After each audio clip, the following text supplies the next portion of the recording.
The author was frustrated not by their ignorance, but by their regression, their lack of growth. Look at what he says in verse 12.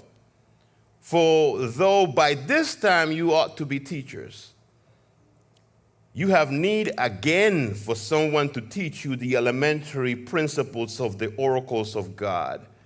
And you have come to need milk and not solid food. You have come to, which means that's not where they were, but that's what they became.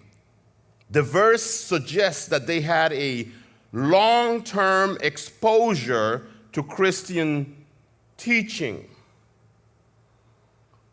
And so the author is frustrated. You see, the book of Hebrews is a relatively late addition to the Word of God in comparison to most of the New Testament. These readers would have been exposed to the writings of James, the Thessalonian letters, both letters to the Corinthians. They would have been exposed to Philippians, Colossians, Ephesians, Philemon, Acts.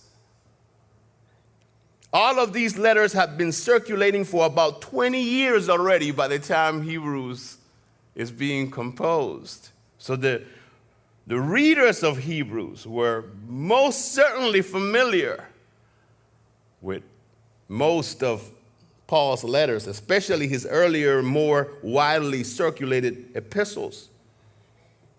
The depth of theological overlap and the time frame of the writing supports this. And according to the writer, this was enough information to make you a teacher. Why did he believe that this was enough to make you a teacher? Well, because it was enough to make him a teacher. What do I mean by that? There are many reasons why scholars do not believe, most scholars, there are a few that still hold on to this, but most scholars don't believe that Paul wrote Hebrews.